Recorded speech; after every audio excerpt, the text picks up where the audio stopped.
Hey folks, I'm Chris and I'm your Commander Mechanic, and March of the Machine is here, along with it revisiting a lot of planes like Kaladesh, where we can find characters from our favorite settings fighting back against the Phyrexians, especially in the Tinker Time Precon, a teamer, green, blue, and red, colored Precon with a focus on artifact tokens. Let's take a look at our face legend Gimbal Gremlin Prodigy. This cutie is a 5-mana 4/4 Gremlin Artificer that says artifact creatures you control have trample. And at the beginning of your end step, create a 0/0 red Gremlin artifact creature token. Put X+1/+1 counters on it, where X is the number of differently named artifact tokens you control. I don't know about you, but I love this interesting focus.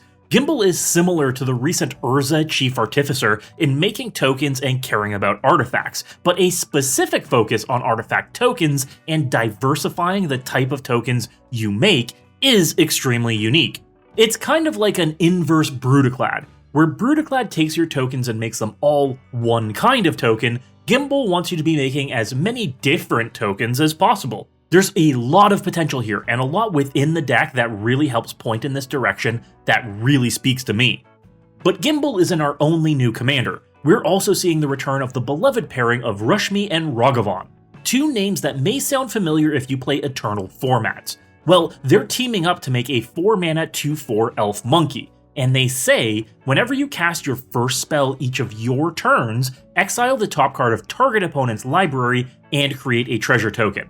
Then, you may cast the exiled card without paying its mana cost if it's a spell with a mana value less than the number of artifacts you control, or it gives you the option to pay the mana for it otherwise. These two make for a really passive artifact go-wide strategy where you can just be casting something on your turn and hope you flip into a spell from your opponents. Just jamming a deck full of all of the mana rocks would be perfectly appropriate with these two to make sure you can get anything from their triggered ability. But both of these commanders have some real potential for fun builds. But before we look at that, remember to hit all of those good buttons. Like, subscribe, and comment on what you'd add or change in this precon. Ring the bell too to make sure you don't miss any of my wild brews. Now, both of these legends could have real fun builds made around them, but there's a reason why Gimbal really stands out as a leader for me, and that is making copies of artifacts. Copies have the name of the permanent you copied, so it's easy to rack up a few uniquely named tokens that way. And you know how I love copies. Like one of the reasons I love the new Schema Thief from this precon. This 4-mana Vidalcan Rogue Artificer is a 3/3 with flying. And when you deal combat damage to a player, you make a token copy of an artifact that player controls. What's not to love about this card? It's a flying creature that can make you a soul ring every turn, because who doesn't play artifacts in this format? Being able to bop in for damage and get a copy of the best artifact they have, that's real good.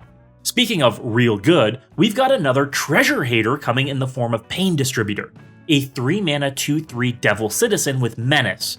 And whenever a player casts their first spell each turn, yours or theirs, they create a treasure token. And whenever an artifact an opponent controls is put into a graveyard from the battlefield, this guy deals 1 damage to that opponent. If you want a way to hose your opponents playing Dockside Extortionist, here's another way, alongside with the new Sardian Avenger for instance. Stop all those pesky decks from popping off with treasures by punishing them for it, while making yourself treasures with no downside. This guy's right at home with Jolene the Plunder Queen, making opponents' treasures hurt them. And he's right at home in this deck as a way to make artifact tokens. Also making treasure tokens is the new Cutthroat Negotiator, a 4-mana red and blue orc pirate. This 4/3 has Parlay, a mechanic returning from the Conspiracy sets. It says, whenever Cutthroat Negotiator attacks, each player reveals the top card of their library. For each non-land card revealed this way, create a tapped treasure token, then each player draws a card. So it is a little huggy, letting each player draw a card, but you make a few treasure tokens on each attack. I don't like the Negotiator as much as some of the previously mentioned cards, largely due to the fact that the treasure tokens are tapped, and it not having any kind of evasion means you may only get 1 swing from them too. Still, the ability to make a few treasures at once pairs really well with Academy Manufacturer, who is in this deck by default, and I couldn't be happier about it. Lastly is also the new Dance with Calamity. While it doesn't make any artifact tokens, I think this one's going to be a big player in a lot of decks. People are already calling it the red ad nauseum. It's an 8 mana sorcery that says shuffle your library, so no cheating. And as many times as you choose, exile the top card of your library. If the total mana value of the cards exiled this way is 13 or less, you may cast any number of spells from among them without paying their mana cost. So it's 8 mana to dig into your library and cast up to 13 mana value worth of spells. Depending on your deck's construction, this may be 2 spells or it may be 13 spells. But be careful, because if you bust and exile more than 13 mana value worth of spells, you get nothing. Red's all risk, no reward, baby. Now, for the hard part though, if I'm going to upgrade this Precon with just 10 cards, what am I cutting? Let's narrow the focus a bit at least. We need artifact tokens, so if something doesn't make artifact tokens, let's trim space. Starting with Sandstep War Riders, Hellkite Igniter, and Workshop Elders. These are all over-the-top cards, either pumping our creatures, acting as big attackers, or making our creatures evasive. Keep in mind that Gimbal already gives our artifact creatures trample. Their high average mana values mean that they're only relevant the longer the game goes on, and don't move us towards our end goal.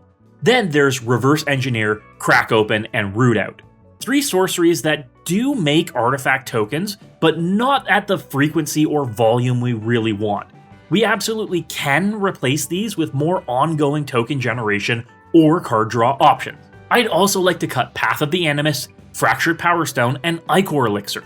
These cards all have to do with Plane Chase, and while this round of Precons do come with Plane Chase cards, the number of games you'll actually play with Plane Chase is pretty minimal, and it's not worth impacting your deck's construction. Lastly, I'd like to cut Struggle to Survive.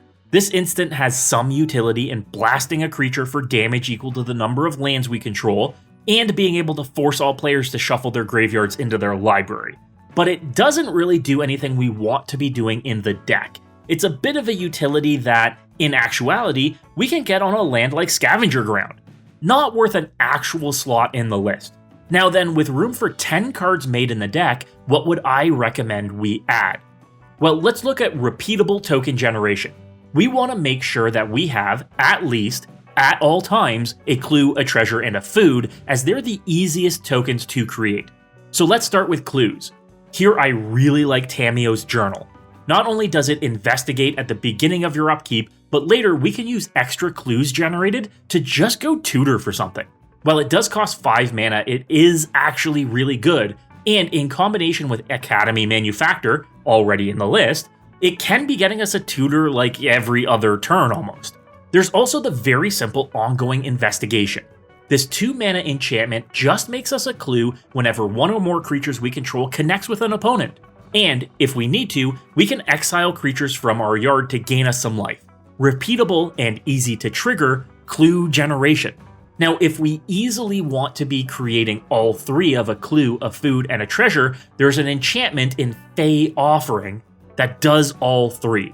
At just 3 mana, in any turn we cast both a creature and a non-creature spell, we make all 3 tokens. It's actually that easy. And with a good mix of creatures and spells in our list already, it's easy to have this be triggering on turns where we're getting Gimbal into play. Immediately making a 3/3 artifact gremlin is pretty good. Now, in terms of other tokens, like blood tokens, we really only have the one option already in the list in Vampire's Vengeance. Why don't we also put in Arterial Alchemy? This 3 mana enchantment makes us a blood token for each opponent we have on enters the battlefield. But then it also turns all blood tokens we control into equipment. Since we want to be keeping these tokens around, it's beneficial that we have them do something. So for just 2 mana, they can be a nice little 2 power boost to our creatures as well. Elegant and utilitarian. Now what about Power Stones? The deck out of the box doesn't actually have any way to create these, but they're a simple token to make. For instance, Sarenth Greatworm is a 6 mana 7/6 trampler that creates you a Power Stone token whenever a land enters the battlefield. Anywhere, including on your opponent's boards. This can be creating you 4 Power Stone tokens a turn. And while the mana from Power Stones can only be used to fuel artifact spells or activated abilities, it's at least upping your Gremlin power count. Now let's up our card draw in the deck, with a few familiar faces from previous Precons. Research Thief is a 3/3 flash flyer for 5 mana that draws us a card whenever an artifact creature we control deals combat damage to a player. And Curiosity Crafter, a 3/3 flyer for 4 that draws us a card whenever a token creature we control deals combat damage to a player, in addition to giving us no maximum hand size. Both of these essentially do the same thing in drawing us a card when our Gremlins or Thopters connect, but with how important keeping our grip full is, this is a huge benefit. How about upping our mana generation with a Jaheira, Friend of the Forest? Since we want to be keeping our tokens around instead of sacrificing them, why not turn them all into mana rocks? This 3 mana 2/3 can skyrocket our mana production fast, with how quickly we're generating a lot of these little tokens. With the volume of artifact tokens being generated, I want to include some of my favorite ways to extend their utility in Reckless Fireweaver and Ingenious Artillerist. These 2 common creatures are your best friends forever in any deck creating artifacts at the rate this one is. Whenever an artifact, token or otherwise, enters the battlefield under your control, you pop each opponent for a single damage. Simple. But when you're creating 3, 4, or 5 artifact tokens a turn, this turns into a clock very, very fast. I wouldn't be surprised if these 2 do as much damage as your Gremlins do over the course of a game. But how do we make it better? Let's look at the upgrade. If you're spending a boku of bucks on this list, where is the best place to put it? Unsurprisingly, token doublers would be my primary recommendation. Doubling Season, Parallel Lives, and Primal Vigor all make a big difference in the volume of tokens you're generating. While we do care more about differently named tokens, the more you create, the more you can use, and that's big utility. Cutting Aid from the Cowl, Spine of Ishsaw, and Thopter Assembly for these 3 would really up power level quickly, but they do all cost an arm and a leg, so buyer beware. A token doubler that isn't quite as expensive is Adrix and Nev Twincasters. Simply, they are a Parallel Lives on legs and cost a fraction of the other options.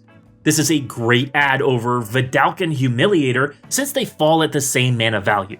And while it's not expensive, I'm really surprised Idol of Oblivion isn't in the core list. It's almost guaranteed extra card draw every turn in this deck, so I'd love to see it added. Dropping Weirding Wood would be my recommendation. And I didn't find room for it in the main list, but I keep telling people to play Nettle Cyst more often. If you're making any kind of artifact tokens like this deck is, it is hands down the best way to turn a single creature into a massive threat. Throw it on a trampling token and go to town. And lastly, I need to recommend what is quickly becoming one of my favorite cards. It's Canoptic Scarab Swarm from Warhammer 40k. This 4 mana 1/1 flying artifact creature is graveyard removal on a body, nuking a graveyard when it enters the battlefield.